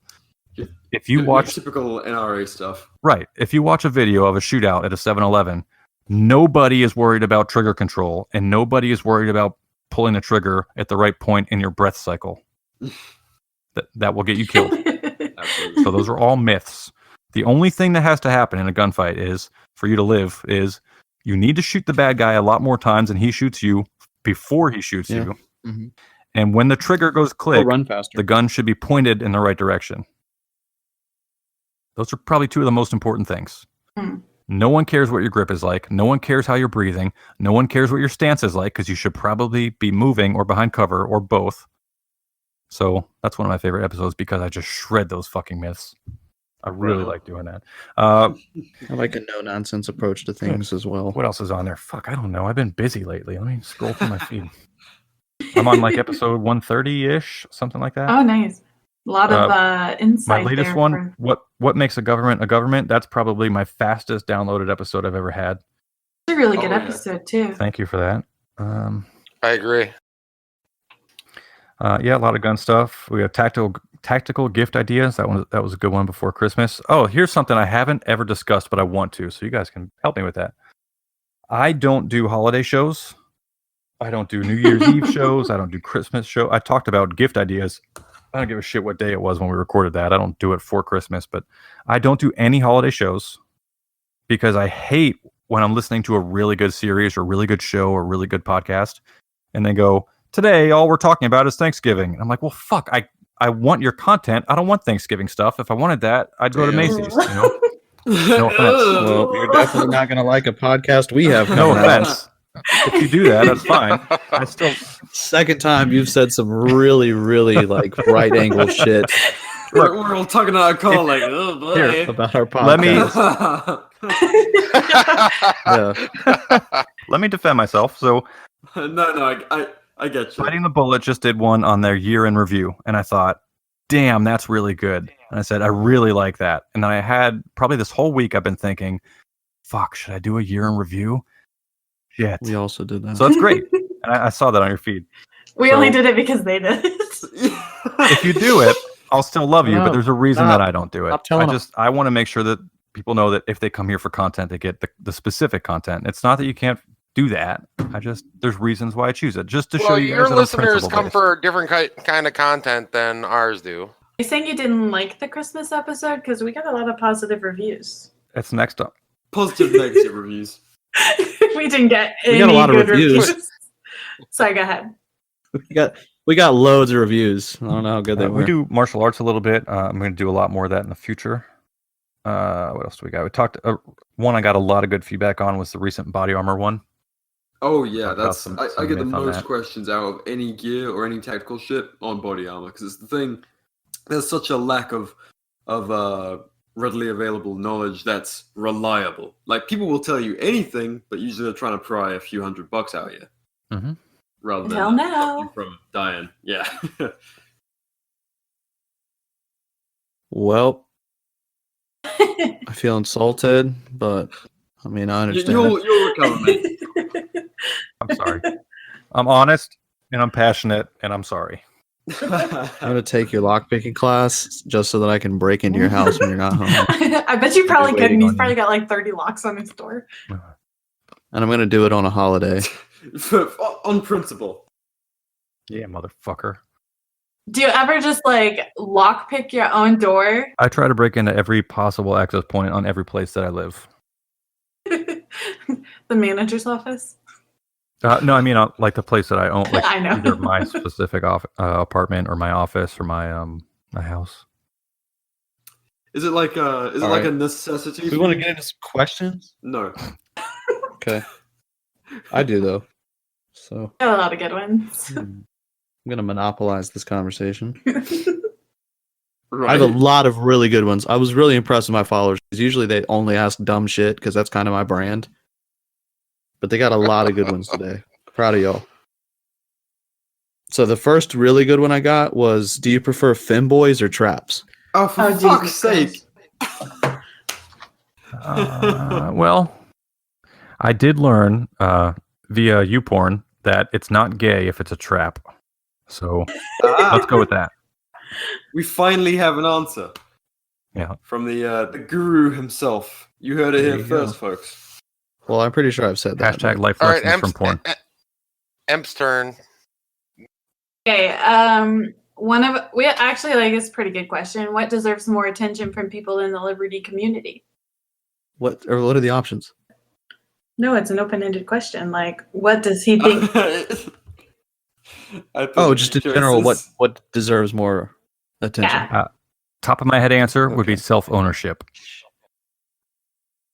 Right on. If you own yourself, then what? That's And good you answer. just follow that rabbit hole wherever it takes you, which is probably one that I was considering today. I was talking about the drug stuff before you guys today. If you own yourself, don't you have a right to choose what type of, whether it's a prescription drug or a recreational drug, or whether you want to fucking kill yourself?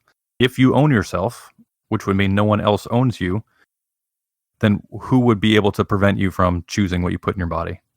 So I'm hearing that you support suicide. I support not slavery.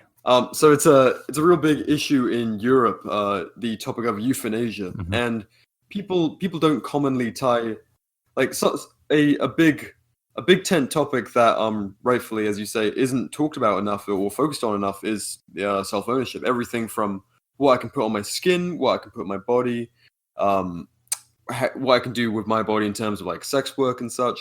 If I'm in such immense pain, if I'm allowed to end my life or not.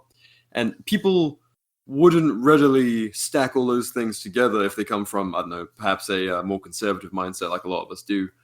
And it's self-ownership is a big one that thanks to the push on gun control recently, a lot of people, they're new to libertarianism.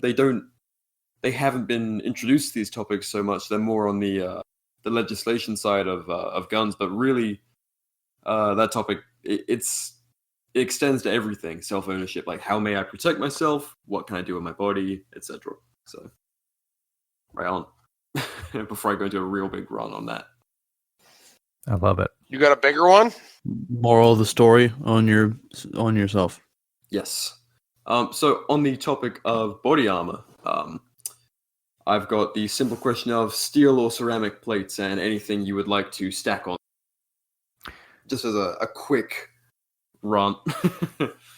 So I don't have a ton. I actually was just planning to have an expert come on and talk about that with me in one of my future episodes. But I'll tell you my answer. Same. I know that I have worn ceramic plates that are not very heavy, and they have, if you buy the right type, they have a good curvature that fits you pretty comfortably. And I know that some ceramics do a little bit better with maritime environments than steel. And even if you don't work in a maritime environment, for your kit, I recommend that as much of it as possible be waterproof or at least close to it. So I'm fine with ceramics. I think it's better to have any body armor instead of none. So don't get stuck behind paralysis by analysis. Just pick one. But water is a factor with ceramic plates more than it is with steel plates because you need to keep them dry. I've heard that too, and I've heard some conflicting reports about that. I'm not an expert. I'm not an expert either. Fuck, you're way more of an expert than me. I don't fucking spend time on boats. Here's a tip that'll help with that. If you have ceramic plates, or even if you have steel, you can vacuum seal them in like a food saver bag. And it solves a lot of that water problem. I just know I've worn them for a while. I have no complaints about them. So I'm not an expert, but do you know anything about the shelf life? Because I've always wondered if that was legit or not. I've also because steel's good, but ceramics usually have like an 8-year shelf life. I have heard conflicting information about that, and I know that one con to ceramic plates is if you drop them and they fracture, you might not know it. So I do know that you should be getting your ceramic plates checked or X-rayed every once in a while. So that is one major con to that. Pad them. Just cover them in Flex Seal. They'll be all right. Not an expert, but you can expect some good content coming in that direction soon. Awesome. Yeah. And to same here. So check it out here first. With you guys. Yeah. To completely plug ourselves, we are having a guy from Hoplite Armor come on to talk about that. So we will be going right down the rabbit hole on body. Yeah, who's your guy? That's a secret. It's also Hoplite. Fuck. Probably. Me and Matt, you got a question? Me and Matt from Status Quo have a competition of whose podcast we can get on first, and right now we're like neck and neck. I'm pissed off that you guys had them before me. like a Resi. Yeah. Well, we're in a secret competition we haven't told anyone about, and we're just reaching out to everyone. Yeah. So it's a problem. It's working well so far. guest after guest. You have the edge because Reggie, you got to. Anybody who has an Instagram podcast should get Pat on because Matt isn't on Instagram. Yeah. There's like 3 now. You can just like get those tallies. Reggie, do you have a question? I don't have anything in particular. I personally follow Pat, and especially coming in this episode, I just log myself with a bunch of his podcasts. So actually, it might be a problem me doing research because then I'm like, oh, I know everything. I don't have anything to ask. Sick. Do you have any questions from your audience directed towards Pat? I mean, there's the one. What is your EDC? First, I'll give you my my lockpicking EDC. Let me open up a photo here so I can give you an exact answer. And like I said earlier, it's about $100 for my wallet carry, my everyday carry, or what I call my first line gear. So I have 3 different lines of gear. In my pocket, I have my first line carry. Anything that goes onto a belt or a go bag, that's my second line gear. And then large, heavier items or the stuff I keep in the trunk of my car, that's my third line gear. And it's like that for a couple of reasons. But let me break down my wallet for you. TBD. Where's TBD. the fourth line? In my pocket, yes. Pocket down. So At the Pentagon. as far as entry stuff goes, I keep a very inexpensive but very effective and high quality kit from sparrowslockpicks.com. It's called the Mace Pick set. It's like $12. That's the one I talked about earlier. It gets me into a lot of stuff, and it's my go-to set. I keep another set from searpick.com. It's got a couple different rakes and a hook tool, and it's got a tension wrench in it. So now I've doubled my ability to have some raking and some picking options. I also have a tool for a latch attack, or like a shim technique we talked about earlier. It's from Sparrows. It's called the Hall Pass. It's like a little credit card with a beak on it that you can use to like stick into a door jamb and pull that latch. I have a flexible shim attack tool, which is from oscardelta.co.uk. It's spelled out OSCARDELTA, Oscar Delta. That's like $5 or $6 ish, and it's basically 2 credit cards with a swivel joint on the end, and they can kind of unfold. So you can use that to reach through a door frame to push from the push side of a door. So now we have the keyway with raking and picking. We have the latch attack from the pull side, the latch attack from the push side. I also keep a hair beret or a snap clip in my wallet that can be used to decode or manually bypass some padlocks. It can also be used on some restraints. I have what they call a jiggler set. It's used for wafer locks. Those are the most common type of vehicle lock out there. They're less and less common every day because new manufacturers are using different types of locks nowadays. So they're being phased out, but it's very slow. So I mean, even if it's 50% or 40% of cars, it's which it's more than that, but even if it's just that much, I have a very inexpensive set of auto jigglers, they call them. You just basically stick it into the keyway and jiggle it around. It's wildly effective. Then I have some small shim tools that can be used to decode certain combination locks. So if it's a lock with a wheel combo on it, like 0 through 9, when you spin the wheels, like think like the old movies with the briefcase with the little dials on them. You can decode those with this tiny little thin strip of metal. And I have, last but not least, a comb tool, just like you would comb your hair with. They come in a bunch of different shapes and sizes, but the one I have is for a pretty common type of padlock. Basically, it's an override. So you stick it into the keyway and you lift it all the way up. And there's a shear line that you're looking for when you pick most locks. So the top pin and the bottom pin have to be at the right height, all the way through the lock. Well, with this tool, you lift everything way up above and just get it all the way out of the way, and that unlocks everything. So it's kind of like an override, but it's only for specific locks. So those are 8 items. And that's my everyday carry for lockpicking. Badass. For defense and everything else, I have a very inexpensive but a good pocket knife that I like. It's from Kershaw. It's a assisted auto open. It's sharp. It's inexpensive, so I can treat it disposable. If I scratch it or if I damage it or if I lose it, I'm not crying in my pillow at night. I think that's something people undervalue. Yeah, and I do quite a bit of weapons training with the martial arts place that I go to, and software is so much more important than hardware. So with certain people, they can accomplish a lot more with an inexpensive knife instead of someone buying, a beautiful status symbol knife that they barely know how to use. So something for the gram and nothing else. And when you say software, you mean knowledge, brain knowledge. Yes, experience, knowledge, training, all that stuff. EDC is a machete. $1,000 gold coated. Something that you wouldn't carry anyways. Yeah. Hot. I do my basic weapons carry. I have a Glock 43 that I really like, but I keep a flashlight on it. So I don't really carry an everyday carry flashlight with me.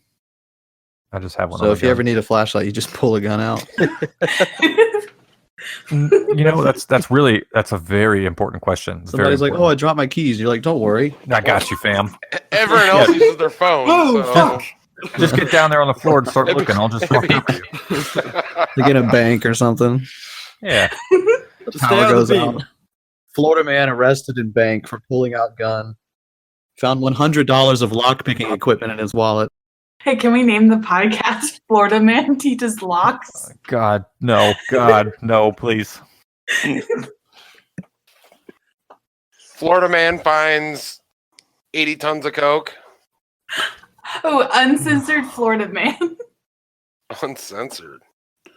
That's our podcast title. Man, that's great branding. You can't pay You for get famous. Yeah. Fight it in court, man. It'd be worth it.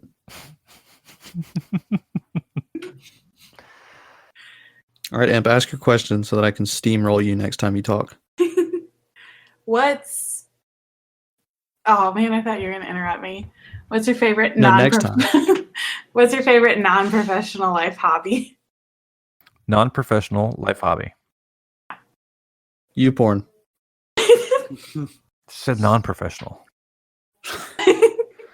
Ooh, Okay. nice. He turned his passion into a profession. Dude's writing books over here. Like, So he ain't got time for other shit. So I do martial arts once a week. Sometimes if I'm lucky, I can go twice a week. I do exercise quite a bit. I'm in the gym maybe 4 or 5 days a week. Because those were so closely related to my military job and then my law enforcement job, I wouldn't count those as just a hobby. Like, it's kind of still part of that mindset and that culture. So something that I completely disconnect with, I'll give you 2. I fucking love... Okay. Well, I want both. then give me a minute. Let me think. I be the love best one. indoor bouldering and rock climbing. Oh, nice. When I'm up there, it's a chess game for me, and it's a physical challenge, and it requires so much attention that it's kind of meditation. I'm prohibited from thinking about other things when I'm up on the wall, so I really like that. And you have 4 arms of steel. Yeah. I bet if you gave me a happy ending, I would have no dick. Well, we'll see. Put your money where your mouth is.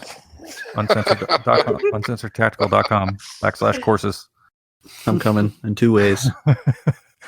And I cook and I bake quite a bit, and I love that. That's so cute. You're the worst. What's your favorite dinner to make yourself? Too. Your basic weeknight. Oh, you guys are gonna love this. I'll send it to you on your Discord. Chicken and broccoli and sweet potatoes. One of my favorite new ones that I'm doing a lot lately, I'll do it like once a month, is it's called Kachipuri.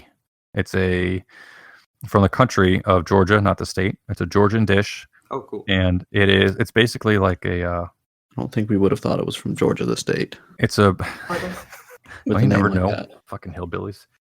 So it's basically like First of all, it's bread in the shape of like a boat, and you fill it with cheese, and then you bake it in the oven. And when it's almost done baking, you take it out, you crack an egg over top of it, and then you put it back in until the egg is almost hardened. oh my god. And then you drop some butter and salt and pepper on it, and then you rip the edge of the bread off and dip it in the egg and cheese batter in the middle. And it's really good. And that makes my soul happy when I make that one. Well, you said cheese, so I'm sold, and you also mentioned the word egg, so Imp is sold as well. I'm sold. You had me with cheese and you lost me with the egg. Yeah, it's got protein in it. Email me that recipe. He had me at cheese, and then he had me at egg. And also bread. Had me all the way. My defenses were completely down when you mentioned the egg. All right. So this is a two-parter question. Oh, God. What do you prioritize more, body armor or an optic/light for your rifle? And the second part is, whose toes from the eMilitia would you suck first with a gun to your head? This was Gun a to my head. two-part? Yeah. Okay. Listen, you're not going to have to put a gun to my head to suck a beautiful person's toes. All right, let's just get that Ooh, on the air a right compliment. A compliment. Well, it depends on who he's talking about. He's Well, talking me, about us, so obviously. probably not. now. Yeah, whoever the most beautiful one of you is. Ooh, out of luck there. We are all fucking horrible basement-dwelling goblins. It is. Yeah. Yeah, I mean, we're all neckbeards. Yeah, I mean, even Emp has a. Yeah. Imp's like 10, 12, so I don't know if you could fit her. I don't know if you could fit her toe in your mouth. Oh, that does look kind of good. That does look good. What Looks like a foot? vagina. Yeah. No. So go figure. When I made that for Christmas dinner, they were like, "Oh, look, vagina bread," and I was like, "Okay, good, great." I'm glad you appreciate it. I do. I love it. I call this the baked cream pie. Oh wow. I have no home training. Oh my god. Okay, so but body armor or light/optic? Well, I'll give you the. What would you call it? Let's logically decode this. So Are you okay? you can still shoot somebody without a optic. Great. Correct. The military answer, not the law enforcement answer, would be use your muzzle blast as an identifying light. So gun to my head, I would choose body armor and a plain rifle instead of a rifle with an optic and a light and no armor. If I had to. Okay. Agreed. So the best answer is buy both. Yeah, why not both? Stop being poor. I'm a big minimalist, so I try to keep as little as possible on as many of my things as possible. So I can I like lightweight, I like reliable, and I like multi-feature. Of course, I like waterproof, but I don't like a lot of bells and whistles, especially on my rifle. Utilitarian mindset is the way to go. And a lot of people that like, a foregrip and a flashlight and a magnifier and an EOTech and a laser, and a lot of people that like that stuff have never had to hold that up for more than 30 seconds at the range. That shit gets buy a heavy fast. Chinese red dot. Yes. Cheap as fuck. Light. Duct tape a flashlight from Dollar General to your gun. Here's we did a recent show. It was on a recent show too. I think we talked about it. So maybe more important than a red dot. Flashlight's pretty. If I had to choose between red dot and flashlight, I choose a flashlight first. But really important, especially even for home defense, is a sling on your rifle. There's so many people that say, "Check out my sweet rifle." Like, okay, well, I'm holding it. Where do I put it for a second? So you can't just let it hang. So invest in a good quality sling. They're not expensive. They are absolutely not. They don't break the bank. So just find a good one. So I'm going to modify this question a little bit because I'm sure. So if you had to recommend one piece of kit besides a rifle, plate carrier, and med kit was most important, and I'm sure relevant to the topic that we've talked about today, I'm going to assume that would be lockpicking kit next, or in that. Besides a med kit and rifle, you said? Plate carrier, med kit, rifle. What would you recommend next? What? I think that's a solid start if you got those three pieces. If you've got your body armor and you've got your rifle and you've got a med kit on that armor, that's a wonderful start. I wouldn't worry about any fucking thing else until I had those three things figured out. Yep. Focus a lot of on people, training first. Oh my after god, that. Jesus! Yeah, before you buy anything else, take that money. Learn how to use what you got. Instead of buying another Glock and more magazines and more ammo and another sight and another flashlight, take all that money, put it in a little envelope and put it in your desk drawer and go search online, find some good training and go take training. That's a great one. You guys saved me with that one. That's a wonderful answer. No, that is a good fucking answer. It's very on brand. Rebs out of left field. What can I say? I've been watching a lot of YouTube videos recently. Good for you, man. Training up, you know. And it doesn't even have to be tactical training. Matt's talking quite a bit about his medical stuff lately from Status Quo. Do you think there's a good... You have a tourniquet, but knowing how to secure a scene and when to do all those things in what order and to do it behind stress is that's a beautiful thing to watch too.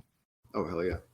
Do you know if there's a good like all-purpose lock-picking kit where you can just buy all the pieces that you need? Or should you piece it out individually and think that sets are mostly a wasteful gimmick? And if there is a set, what is it, and where can we find it? That's a great answer. I mean, a great question. So the answer is no. There is no click one, buy everything. Specifically, I teach all of my courses and all the references I hand out to all my students, and it's in the book too. I have a specific phrase where I say, if you go online and it says $300 for a 300-piece lockpick set, do not buy it. Absolutely not. Seems excessive. Absolutely not. People that do this professionally for a living, like if I do it myself for field entry, or if people do it as a locksmith, you have like 1 or 2 actual picking tools that are your go-to, and everything else gathers dust. So do not buy the huge kits. It's very much, what would you call it? A la carte. So you buy what you need, when you need, for what you need it for. A la carte. Good. What was the other part of that question? Well, I mean, that answered it. If there was a kit. Oh, if there was a kit. What is so it? the Where answer, can we find it? so that there will be a kit that you can buy. This year, 2020, is the year of the book release. It's the year of the online courses for me, and it's also going to be the year that I start selling physical products. Oh, hell yeah. I'm thinking about starting with a direct copy of my first line gear. So I can just send it to you in the mail, and you can take this wallet, and you can just start putting your money and your credit cards in, and it's already set up for you with your push tool, your pull tool for shims, your double pick sets, your decoder tools, your comb, and everything like that. So I'm thinking about that being my first item. I don't know if that'll happen soon or later, but it's going to happen in 2020. I can also do this for people. If they contact me, I can do it specific, like on a one-on-one basis if you contact me for consulting.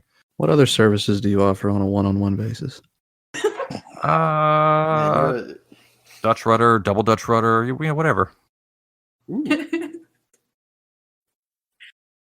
I thought I was going to crash your site. They're going to contact you. All right, Emp, you got some real questions? Super important. What's your favorite dinosaur? That would be of the lesbian variety. That would be the Lickalotopus.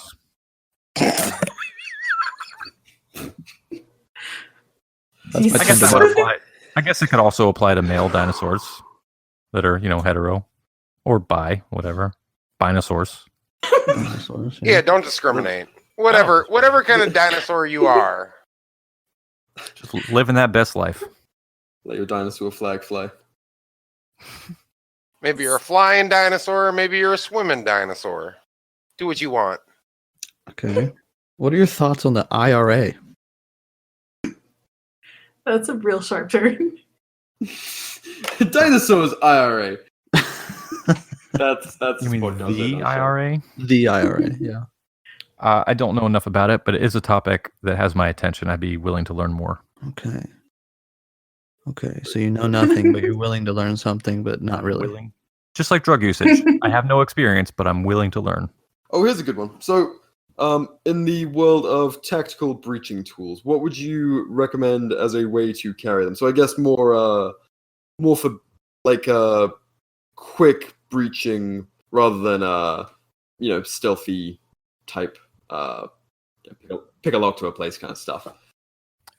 So there's another important topic that I talk to a lot of my classes about.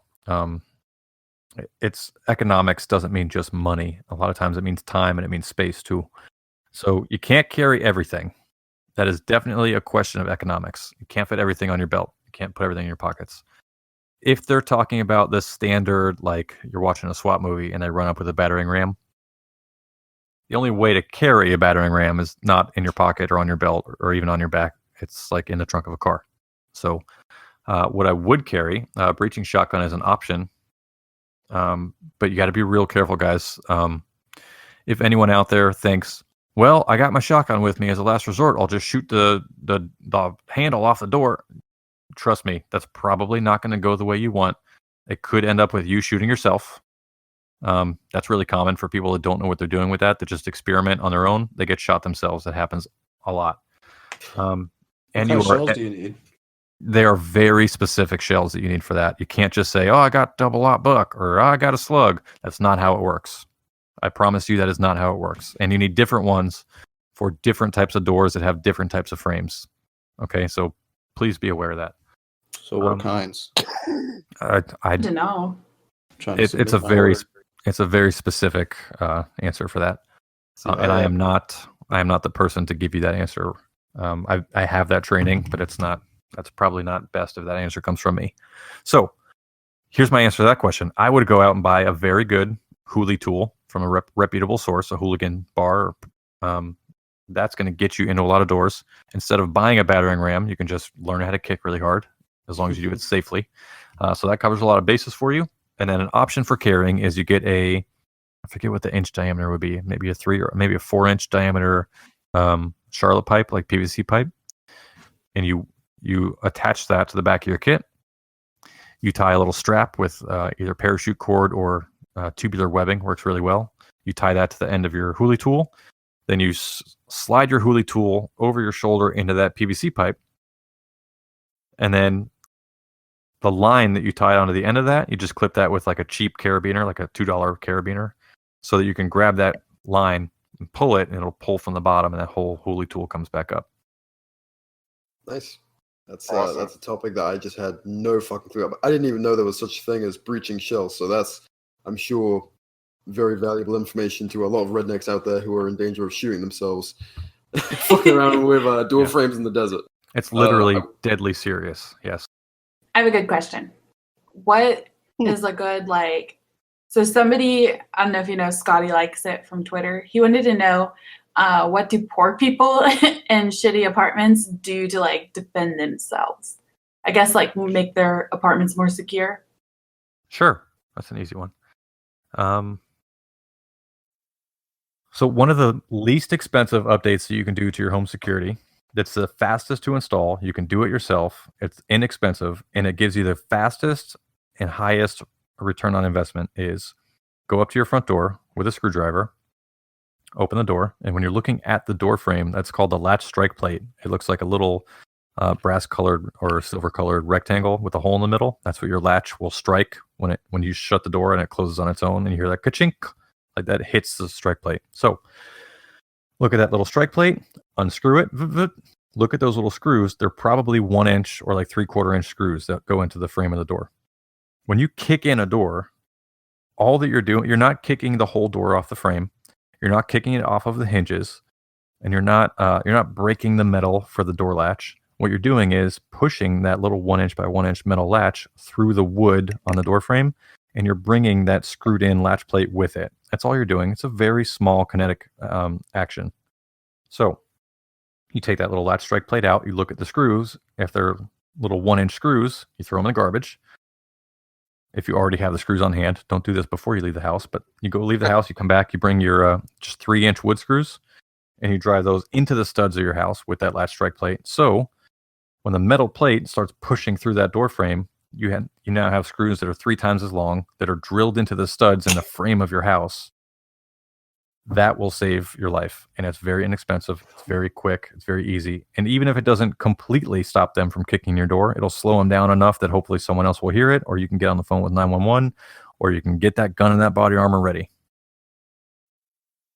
Precious. And it doesn't. I'm about to go do it. And it doesn't change the way you live your life. So those are some of my favorite installs to do for your security. It doesn't change the way you live your life. You'll never know it's there. It doesn't break the bank. So those are good options. Very nice. I'm tired of setting up the tripwire every time I step in my house. If it changes your life to a point where it makes you miserable, it might not be worth it for your security. Right. So you have to. It's a balancing act for sure. My Roomba scares me a lot. There's some people that have some thoughts on the Ring doorbell systems, the ones that are the cameras for your doorbell. There are some thoughts, of course, about the government. I'm not too concerned about the government seeing who walks up to my front door. I do think that we have tons of case studies of people either stealing packages or wanting to kick in a door, and they get to your door and they see that and they go, "Oh shit," and they turn around. So prevention is good. It's harder to do with an apartment, though. Yeah, it is harder to do. What you can do if you're prevented from doing that, or if they bitch about it, you can set up a very inexpensive Wi-Fi based camera system with like 1 or 2 cameras. Just build a little shelf by your front door with a head height camera and just set the camera on it. I wouldn't put a camera, facing my bathroom or my bedroom, but I would put one inside my apartment facing the front door so that as soon as they walk in, especially for things like maintenance thefts, where maintenance has a key to your apartment and there's nothing you can do about it. Well, if they walk in and they're looking at a camera and they go, "Oh," that gives them some pause to go, "Maybe I shouldn't go rifling through this person's shit." And that, of course, doesn't change the way you live your life either. You would have to pay for that service if you get one, or you have to buy the infrastructure, which is $200-300, maybe something like that.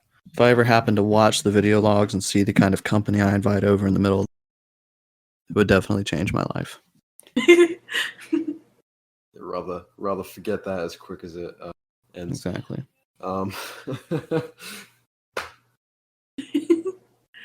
What do you think of those door things? Yeah, I love them. They're when you're already in your home or the reinforcement stuff. Room, yeah, like you put it under your door and it like can't be opened. Those are great. They're great for traveling for hotel room doors. Most hotels in the country are, if you're standing outside in the hallway, you have to push the door into your hotel room. So things that jam doors are great for travel. Oh, good point. The housekeeper is like, "What the fuck? Yeah. What did this guy do?" Right, because they go in when you're sleeping all the time, and then they get halfway in the room and they go, "Oops, sorry." Hitting the wedge door is not quite what the fuck is if she gets in. Anyway, anyone else have any children or relevant questions for Pat? Yeah. Do you find the multiverse fascinating? Love it. I found a new podcast. It's a YouTube-based podcast. And the guy does like hour-long or 2-hour-long documentaries on all sorts of weird outer spacey stuff. And he's kind of got a speech impediment.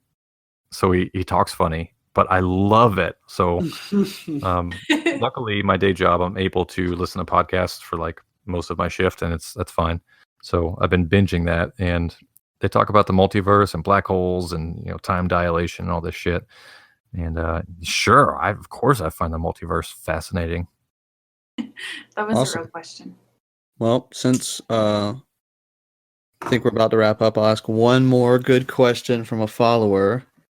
And that is, if there was some sort of disaster that collapsed society, like some sort of apocalypse, and structure, like societal structure came back somehow, do you think that society would continue the trend of assigning value to things that we call currency that otherwise have no value, and we just think that it does, so it's all like a social construct? Do you think we would repeat that cycle? Yes. Next question. No, that's the last one. Oh, yeah, we're good. Yep. Thank you for wrap it up on that. Thanks for coming out. And it's been a blast. Do all your plugs, please. Oh, yeah. Okay. So I home was going base. to do it for him since he's our guest. I gotcha. Uncensoredtactical.com, one word. That's home base. You can email me direct at uncensoredtactical@gmail.com. I'm on Instagram and Twitter with the same handle, Uncensored Tactical. What's your OnlyFans? Unrelated, but definitely don't Google Pat's Peter Pecker on any adult website. Your keys furiously typing. Pets. Right. I will not be Googling that the second we get off this call. I'll Google it right now. Fuck it. I don't have an OnlyFans yet. Okay, so that's my official answer. We'll see how the lockpicking classes go. If he gets to 5,000 followers by next Friday, he'll do it. Are you his manager? Listen, I'm not against that. The answer is not no. I like that. The course is big. That's a big deal for me. That's where I can give people just a ton of value. That's my passion. That's my happy place when I'm doing that. That makes me just live. So if you guys want some training, that would help me a lot. Otherwise, stay tuned for the book to come out. That's going to be in just a couple months here. By June. We will definitely let you all know when it's out. That would be wonderful. Thanks for coming out. This has been a fun podcast. And I think there's a lot of cool information, and I definitely think a lot of our combined audiences would be interested in the kind of shit that you do and that you talk about and the services you offer, hand jobs included. So yeah, man, appreciate it. It's been dope. Maybe we'll have you on again after your book comes out and you can talk about the responses and such. Awesome. Thank you so much, guys. I've been waiting to come on the show since episode 2. Thank you, Pat. All right, guys. See you around. What is easier to escape from? 1 horse-sized handcuff or 100 duck-sized handcuffs? That was a legitimate question somebody asked. How could the biggest set secure you? 1 horse. Maybe if it your hands to your side like a hula hoop, but instead it's like a handcuff. You know? I'm sorry. What? Can you start over? Was this particular question asker on hard drugs? No, 1 horse-sized handcuff or 100 duck-sized handcuffs. I feel like you could just walk through a horse-sized handcuff. If we change it to another common problem that people face all the time, do you want to fight 1 huge dude or 100 infants? I would go with infants. I would go with infants too. Sure, let's go with ducks. I can definitely kick 100 lumps of flesh. Yes. I wouldn't want to fight the giant from Game of Thrones, but I would be fine fighting 100 infants. Let's do that. I'd probably be fine fighting up to a bunch of 10-year-olds. I don't mean fine morally, it would be fun for me. Good say. We don't endorse infant fighting. My survivability. But if it happens, go with it. Yeah, if it happens, I can definitely handle it. I meant you fall down, you scuff your knee up, I'll be fine. Not hey, this will be great. Yeah, fine. I'm looking super forward to the infant fighting coming up.